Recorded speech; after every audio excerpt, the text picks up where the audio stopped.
So this is part two. Sorry, we got our film got cut off. So this is part two of the homecoming video. Now what I want to do, we showed you some long line, some regular leash walking, and now I want to get back to one of the commands that I use frequently in any case that she may see something that gets her excited, the leave it command. So she and I built the leave it command doing some games and process that now she has gone beyond. Simple games bore her. So what we have to do is find things to practice leave it. This is the duck you gave her. So I'll get right into it. Anything I can do. And this is pretty exciting given how tired she is.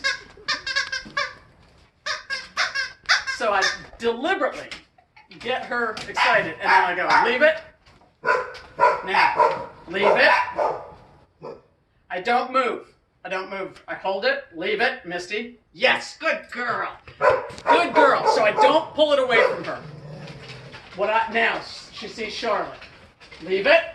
She's still wearing the prong. Charlotte's back there. Charlotte's the troublemaker. Leave it. Good girl. Now let's see if I can get her attention.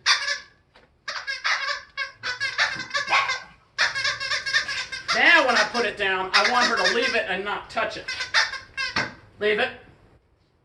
I might even push her nose away. Let's see if I can get her.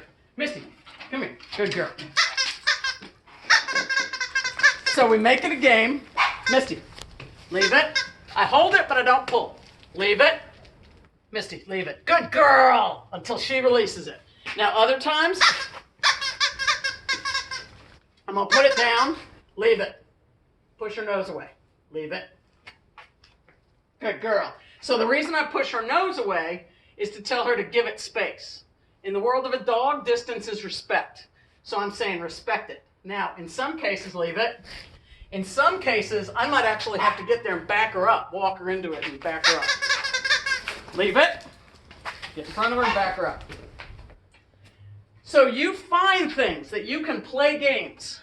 And anytime you want her to not touch it, you get in front and back her up with your full body or your hand. Now, let's make it a little bit more exciting. Incidentally, she happened to still have the prong on. You don't need a prong for this. And if you're indoors, obviously you don't need a leash, but we're outdoors. So this is some of her salmon. Yum, yum. Ooh, that's good. Does that smell good? I let her lick it. Leave it. Push her head away. Leave it. Misty, leave it. See me step toward her? That's called spatial pressure. Use that. Now I move away. Good girl. So you want to practice this on a daily basis, 5 minutes here, 5 minutes there. Find something, be it a toy, be it food or a treat, that she really wants. This game is best done when she has energy. Leave it. Good girl. Is best done when she has energy because the more challenge you can create, the better. Now I'm going to take a little piece of salmon out. This is more exciting. And I'm going to put it, I'm not going to put it on the bed because I don't want the bed to smell. Leave it. You see it down here? It's down here. See it? Leave it. Push your nose back. Misty, leave it. More exciting. So I'm going to make her go back further. Just a couple inches. Leave it. Backing a dog up even an inch or so communicates to them, that is mine. So you practice these sorts of things at home, and you give the words, leave it, good girl. You give the words, leave it, some meaning. That's going to be very helpful to you when you're on walks and something gets her attention. Okay? So 5 minutes twice a day, anything. You can have fun with it. You can be sitting on the sofa and put stuff next to you. Put something on your lap. Anything. Turn it into a game. You want to know that when you say leave it, she doesn't touch it. That will translate out on leash and out in the world. Okay. Be back. Go. Hey guys. All right. Moving on to the last command, which is the place command. She has been doing really well with place, and she loves the Corunda bed. So she's going to be delighted when she finds one at her home. So here's the idea. This one was something I wanted to focus on mostly to help you when you're at a campsite. But you should also practice this at home and have her go to place a couple of times a day. Maybe even if you guys are sitting around watching TV at night, put her in place. She will often go and get in that bed herself. You may notice sometimes that if she puts herself in that bed, she's not sure if she's allowed to leave it. So sometimes you may need to give her a break even if you didn't put her there. Just be aware of that if you want her to move. Anytime she's laying on this bed, if you want her to move, say break, even if you didn't put her there, okay? So what I want you to do, she knows the place command. Like you can see, well, she smells the she smells the fish, but you can see, hey Misty, place. All right. Hey. She's looking for salmon. She's looking for salmon. Yes. Good girl. Now, what I want you to notice is that when she didn't comply at first because she was more interested in salmon, you did not see me get all like crazy with it. She wasn't listening, so I just took a breath, reorganized, and said it again and let her up there. Now, she is to a point in her life where in most cases you should be able to point and say place and she will go there. But I want for you guys to spend at least the next 2 weeks, every single day, 2 times a day, 10 minutes at the most each time, not longer, maybe even 5 minutes. You be the judge of what she needs. And I want you to work on place as if you are teaching it to her for the first time, even though she's already been taught it. And the reason is twofold. One, I want you to establish with her that you are in charge now, not me. Right now, I'm in charge of everything in her world. There is always a transition to the home where when the boss drops the dog off at home, the dog thinks it's negotiable who's the boss now. So you must establish with her that you are stepping into my role now. All right? Misty, break. So here's how we do it. We lead her up to the bed. And this is going to seem really, really pointless to you because she's going to do it with such ease. I don't care. Do it anyway. Here we go. So just before she steps on it, we say, Misty, place. Yes. And we lead her on. Now, you can see she's happy to accommodate. Now, in the early days, she would get on, and like every other dog, she'd be looking around thinking about getting off. She might do that to you because you're new at this. So you use this leash to steer her. When you say place, she gets on, and the rule is 4 paws must be on this. You don't tell her to lay down. You don't tell her to sit. She can stand, sit. She can eat something. She can play with a toy. Doesn't matter. She can do whatever she wants to, as long as her 4 paws are on that. That is the concept of the place command. So don't get all into sit down, lay down. You got 2 words that you use here. Place and break. Break is the release. So when you say place, you say it once, maybe twice. But if you're holding this leash, it should only be 1 time. You should lead her on, and then after she's on for a minute, you're going to take her off. Now, when you say the release word, I want you to tug the leash to show her. Because the release word is just as much of a command as the place word. They are of equal importance. If she does not fully understand that break is a command, then she does not get the entire concept of I stay here until I hear. Okay? Misty, break. Good girl. So you saw that little tug. So then you repeat it. Here we go. Misty, place. Yes. When she gets on, I say yes. Now, Misty, break. Good girl. You do this a few times. Misty, place. Yes. Then you start doing what we call proofing, which is you start putting to the test her understanding that she has to stay put. You start walking around. You start giving her challenges. You go out of sight. You create some excitement. Eventually, you create more and more excitement.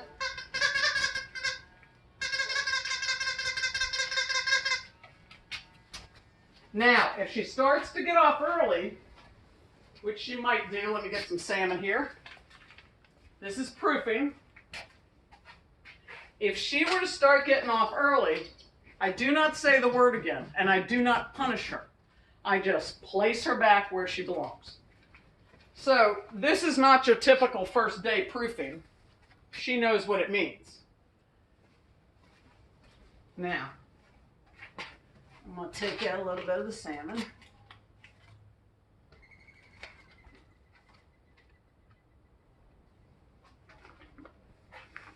So that's a little bit more challenging. Now, Misty, break. Good girl. Good girl. And then I can release her and let her do that. So what you do is over time, your proofing becomes more and more of a challenge, and it goes longer and longer. You can do this indoors and outdoors. You should do both. You can take this bed in and out. You can take this bed on the RV. You can get yourself a few of them, whatever you want to do. We have beds on our decks, in the training room, in our living room, wherever. It doesn't matter. So the idea here is that if you're staying at a friend's house or you're camping, let's say you're sitting outside of the RV, right? You put her in place. Now, when she's in place, Misty, place. Good girl, yes. Now, let's say that we are sitting outside of the RV and a dog goes by as one is going by past Deb in our yard. When she sees something that excites her, she jumps up. The first thing I'm going to say to her is, Misty, place. That is my one exception to saying the word over and over again, is that I will use it as a containment measure. Now, if she is sitting outside in place at a campsite, you should either have her on the remote collar or on the prong.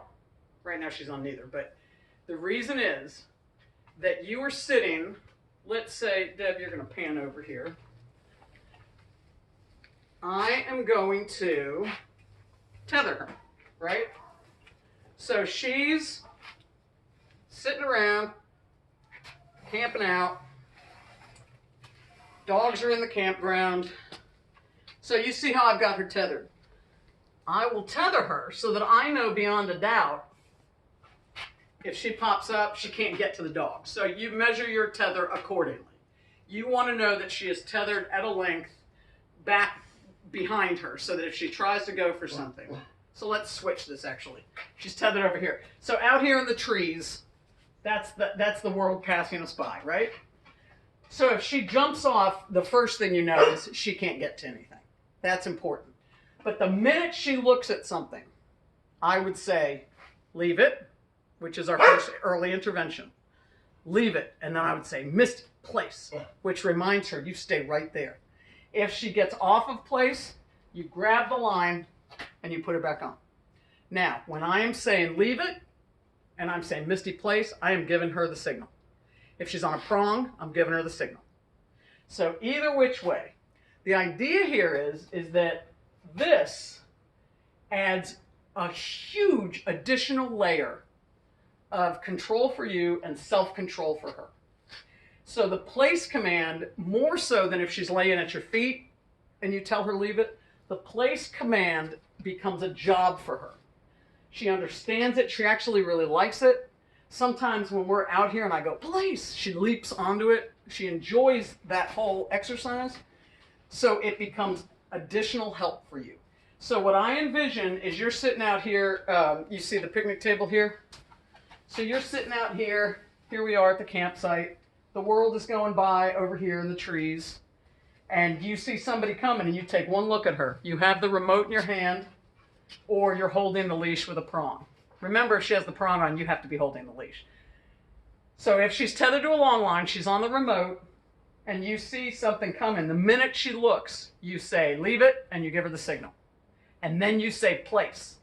You do not wait for the unwanted behavior. You do not wait for her to get crazy. You go ahead and say it and give her the signal the minute you see something coming. And be ready. In the early stages, when this is all new to her and she's at a campground, you're going to have to get up and put her, just expect it. You're going to have to get up and put her back on. You got to show her. But there are just some things that we cannot recreate with the intensity. We have to go to the campground to do it, right? So you're going to be sitting around here, having a drink or eating your dinner or whatever you're doing, and that remote is sitting right here. And the instant you see it, Leave it, place. And if she stays jacked up, you say place again. And the comfort is that you know she's tethered, so that if she doesn't completely comply, you have time to, in a relaxed way, walk over, grab that long line, and put her back in place. Okay? All right, so just to review, you will be practicing the long line on a daily basis with the remote. You will sometimes, when you're practicing long line, drop it and let her wander with it dragging behind her. When you're doing long line or short leash, you will practice the command here, and sometimes she'll walk with you, or you will do a sequence of here and then stay, and then break. You always break her to release her. You will do a daily walk with the leash, sometimes with the prong on, other times maybe with the remote on. And it's always one or the other. Do not have both of those collars on at the same time. It will mix the messages. So it's either the remote or the prong on the short leash. And again, you practice here. If something pops up, you use leave it when you're on long line or leash. But you'll do here and stay, here and stay. Now, if she's wandering off and she's dragging the long line, then you can do recall come. So she comes, and remember, every time she gets to you, you love her up. And then break, and you move on with the walk. So those are your moving, traveling commands. Then you have the leave it command that you want to practice at home. You have the place command that you want to practice at home. And the first chance you get to take it to a campground, you want to do that. And we can even do a pre-brief before you go camping if you want to set up a strategy for that. So the idea here is that we are really, really, really trying to use primarily her pack drive to create a relationship with her where you're saying, just dial it down, honey, dial it down, you're with me, you're with me.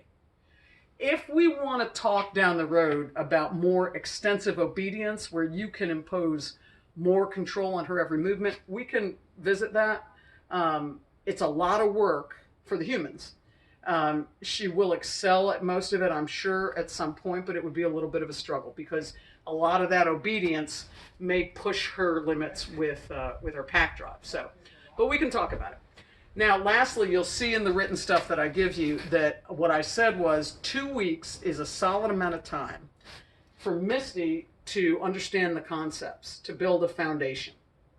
Also, a solid amount of time for me to get to know her and find the right approach for her. I feel like that is something that we have accomplished. The key to building it and making her compliance rock solid, the key to making her response really good and getting her past excited events with the least amount of resistance, that comes with more time. Another several weeks of regular practice. But the practice you do at home has to be as regular as what she does with me. A few times a day. Maybe not as long, maybe not as challenging, but repetition, repetition, repetition. Not just for her, but for you. Because we want to know that when you come upon a situation, that you're handling it in a relaxed kind of way. Because it doesn't matter what she knows. If your energy is panicked, you're not the leader. If humans don't lead, dogs will step into that role. And that's when everything goes sideways. So you want to develop a comfort level with this stuff that allows you to handle a situation, even if the situation doesn't go exactly as you wished. If you are the one who most heavily influenced it, then you're a winner. Okay? So I want you to blow my phone up, text me, call me anytime. If you have something coming up and you want to make special plans for it, we can talk through a strategy. And as the COVID thing hopefully starts to wane a little bit, if you want me to get out there, or we can meet in Beaufort or any place. We can do field trips and stuff like that. But right now, you just focus on practice, practice, practice. Do not rush to start getting out in the real world. Okay? All right, we'll talk soon. Thanks, guys.